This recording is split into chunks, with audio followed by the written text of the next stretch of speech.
Assalamualaikum warahmatullahi wabarakatuh. Waalaikumsalam warahmatullahi wabarakatuh. Jamaah. Yeah. Oh jamaah. Yeah. Alhamdulillah. Alhamdulillahirabbil alamin. Allahumma sholli ala Sayyidina Muhammad wa ala ali Sayyidina Muhammad. Alhamdulillah jamaah, kita ketemu lagi di Islam itu indah. Tepuk tangan dong. Semangat belajar pagi hari ini, Masya Allah, tabarakallah. Senang sekali ya ketemu lagi sama guru-guru kita yang Masya Allah sangat kita cintai karena Allah. Dan senang juga nih ketemu sama, Masya Allah nih, calon-calon penghuni surga nih. Amin, udah sholat subuh pastinya ya. Udah dong, yang ada di rumah juga udah pastinya dong. Siap belajar, siap. Tapi seperti biasa ada tayangan dulu yang mau aku kasih lihat ya. Ini, anak nih robohkan rumah ibunya pakai bulldozer. Kita lihat tayangannya, silakan. Kronologi anak robohkan rumah ibunya pakai bulldozer, berawal dari masalah harta gono gini. Kronologi anak di Malang merobohkan rumah ibu pakai bulldozer viral setelah videonya beredar di media sosial. Masalah pembongkaran rumah itu dipicu perkara warisan gono gini karena sang anak tidak mau harta tersebut dibagi dua dengan adik tirinya. Peristiwa berlangsung di Desa Karanganyar, Kecamatan Poncokusumo, Kabupaten Malang pada Jumat tanggal 17 Mei tahun 2024 sekira pukul 17 waktu Indonesia Barat. Dalam video yang beredar tampak sebuah bulldozer warna oranye sedang menghancurkan sebuah rumah. Astagfirullah. Anak zaman sekarang kok tega menghancurkan rumah ibunya ya? Cuma hanya perkara gara-gara warisan. Padahal kan kalau warisan kan ada pembagiannya ya. Iya. Nih, Islam sudah membaginya. Tahu pembagiannya gimana. Ustaz Maulana tolongin dong Ustaz. Sampai ngancurin rumah pakai bulldozer gitu gara-gara warisan. Jadi nggak enak ngomongnya. Buat semuanya mohon izin berbicara tentang warisan. Warisan itu harta peninggalan orang yang sudah meninggal. Iya. Coba. Iya. Harta peninggalan orang yang sudah meninggal. Berarti kalau ada yang berebut warisan, berarti dia berebut harta orang meninggal. Peninggalan orang yang sudah meninggal. Iya. Apalagi mohon izin tanpa menggurui hanya mengingatkan, tujuan dari warisan itu adalah bentuk kasih sayang sebenarnya. Sekali lagi, bentuk kasih sayang. Bentuk kasih sayang. Bagaimana keluarga itu menyatu disebabkan oleh warisan itu. Karena bisa apa? Kalau orang tidak berbagi warisan, berarti dia tidak taat sama Allah. Karena warisan adalah bentuk ketaatan. Ya. Bagaimana kita mengikuti aturan syariat yang sudah ditetapkan. Yang jelas dia adalah anak ya dapat. Udah pasti dapat harusnya kalau Harus ada dapat jatahnya kalau ya. anak. Kalau tadi kita lihat kan gara-gara satu saudaranya saudara tiri. Ya harusnya kan dibagi. Supaya keluarga tidak pecah. Ya. Supaya bisa menyatu. Betul. Dan barang siapa yang rakus dengan warisan, maka tidak berkah hartanya. Tidak berkah. Karena lebih bagus kita tidak mengandalkan warisan. Warisan itu kan terima beres. Ya. Kenapa tidak kerja cari uang Selama sendiri? bisa hasil sendiri kenapa enggak? Entahlah. Bukan ibu yang mau ngasih, bukan yang dihancurin Jadi rumahnya. sebaiknya nih, disinilah pentingnya pendidikan agama. Ya. Kedekatan sama keluarga, berkasih sayang antar sesama. Dalam artian, jadi nanti kalau ada sesuatu yang tidak mengenakan, bisa diselesaikan secara kekeluargaan. Tuh. Ya, kalau tadi kasihan juga sayang dirobohkan. Iya, pasti sayang. pakai bulldozer itu pasti sewa. Iya, keluar biaya lagi. Aduh, yaudah Ustaz, silakan duduk dulu. Saya mau parkir bulldozernya dulu bentar Ustaz. Tepuk tangan dong untuk ibu ini, Masya Allah. Bu, namanya siapa Bu? Nur Hayati. Semoga semuanya baik-baik saja ya dalam lindungan Allah semuanya kita ya yang ada di sini ya. Masya Allah, tabarakallah. Aku punya tayangan lagi, mau lihat gak? Lihat ya, yang di rumah juga ya. Ini insya Allah bisa menginspirasi nih. Ini viral juga nih profil Muhammad Cecep Abdullah nih, sang pembersih masjid ya. Kita lihat tayangannya, silakan. Sosok pemuda asal Sukabumi yang satu ini sedang menjadi perbincangan hangat di media sosial saat ini. Karena keikhlasan dan kegigihannya yang luar biasa, yaitu Muhammad Cecep Abdullah.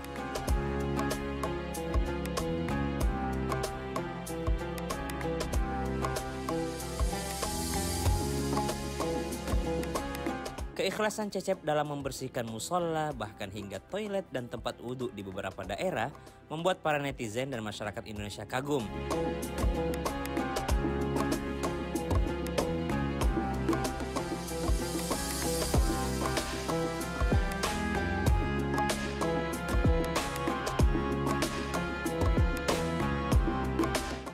Dan menurut Cecep, dia melakukan semuanya hanya demi mengharap ridho Allah.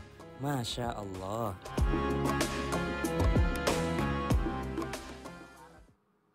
Masya Allah, tabarakallah, tepuk tangan dong. Luar biasa ya. Ini menginspirasi banget nih. Aduh, jadi penasaran pengen ngobrol-ngobrol. Panggil aja langsung deh. Kang Cecep, tepuk tangan dong untuk Kang Cecep, Masya Allah. Assalamualaikum warahmatullahi wabarakatuh. Nih mic-nya. Ya Allah, apa kabar? Senang banget bisa datang ke sini subuh-subuh, pagi-pagi. Itu tadi tayangannya bagus banget. Tuh udah lama ngelakuin itu? Alhamdulillah di tahun 2012 saat Cecep merantau ke Jakarta. Dari tahun 2012? Iya. Sekarang kerjaannya sehari-hari apa? Jualan tahu gejrot sama cilok. Masya Allah, tepuk tangan dong, hebat ya. Apa yang mendasari kok mau melakukan bersih-bersih masjid, dari masjid ke masjid gitu apa?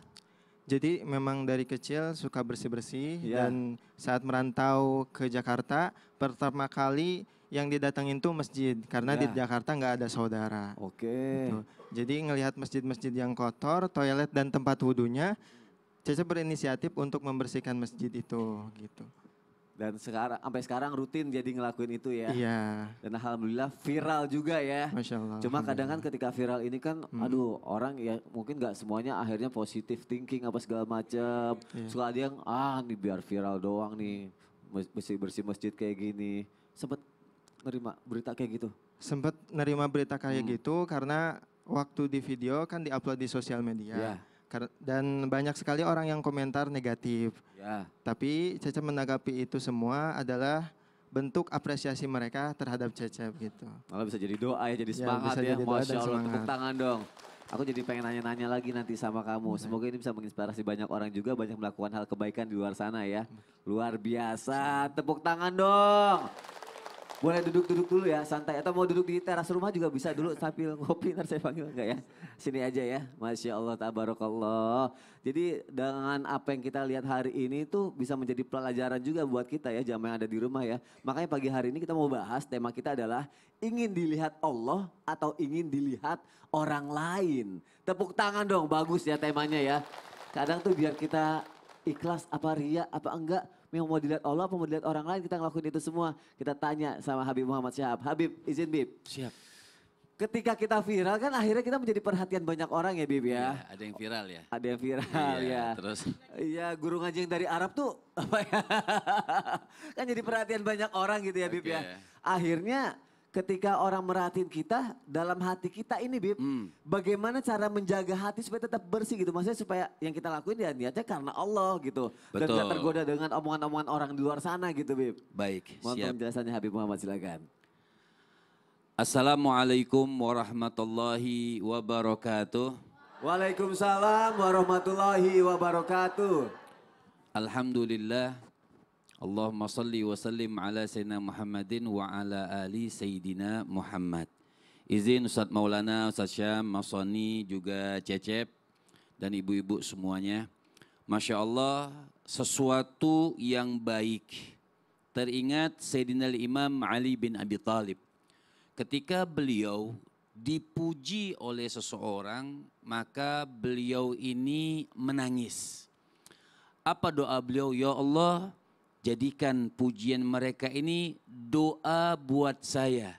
Jangan jadikan mereka dengan sebab memuji saya sehingga kenyataannya mereka akan kecewa, tidak sesuai dengan apa yang dipujikan. Ya.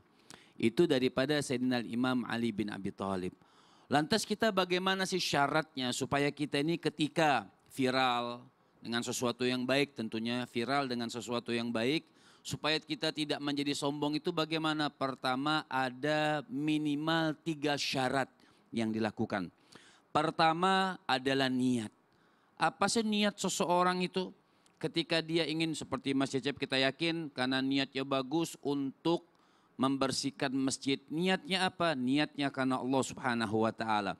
Man fataha ala nafsi baban niyatin hasanah, fatahallahu alaihi sab'ina baban minat taufik. Orang berniat dengan satu niat, maka Allah Subhanahu wa taala akan bukakan buat dia ibu-ibu 70 pintu hidayah taufik. Jadi satu niat dengan niat yang bagus, Allah Subhanahu wa taala bukakan buat dia 70 pintu hidayah taufik. Itu yang pertama. Yang kedua apa? Kaifiat. Kaifiat ini tata cara yang dia lakukan seperti Mas Cecep tadi. Tata caranya apa? Oh, tata caranya membersihkan masjid. Orang yang membersihkan masjid itu Masya Allah besar pahalanya.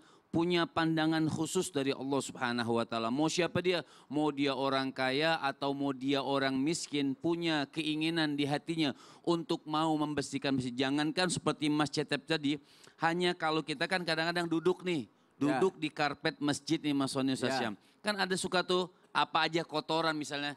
Biasanya orang suka ambil tuh taruh di kantong. Itu besar pahalanya dari Allah. Mau taruh di kantong, yang penting niatnya untuk dibuang. Masya Allah. Kemudian ghayah. Tujuannya apa? Nah, tujuannya karena Allah Subhanahu wa taala. Niatnya aja udah 70 pintu kebaikan dibuka. Ketika Betul. dilakuin makin banyak lagi gitu ya, Makin Habib ya. banyak lagi. Masya Allah, terima kasih Habib untuk penjelasannya. Baik. Tepuk tangan dong. Semoga setelah ini semakin banyak orang yang ingin berbuat kebaikan ya di luar sana ya. Disembunyikan ataupun enggak, insya Allah hati kita yang tahu. Nah misalnya gini nih, tadi aku nanya sama Cecep. Cecep, itu ngelakuin itu semua pakai apa? Uang sendiri, alat-alat sendiri? Iya katanya. Masya Allah, tepuk tangan dong buat Cecep. Gak dari masjid alat-alatnya. Nah Ustadz Syam, kalau Siap. misalnya akhirnya ada orang yang tergerak hatinya mau membantu gitu ya. Oh pasti, Masya Allah. Mau berdonasi gitu ya. ah. Tapi kitanya juga, nggak usah diterima deh, takut nanti hati kita beda atau jadi ria atau jadi gimana. Jadi berubah gitu Berubah, ya. itu gimana Ustadz Syam? Baik. Silakan Ustadz. Saudara tabi guruku Ustaz Maulana Habib Muhammad, Kang Cecep, Mas Soni serta seluruh jamaah di belakang Allah Subhanahu wa taala. Al-Qur'an surah Al-Baqarah ayat 279. A'udzu billahi minasy syaithanir rajim. Allah. فإن لم تفعلوا فأذنوا بحرب من الله ورسوله وإن تبتم فلكم رؤوس أموالكم لا تظلمون ولا تظلمون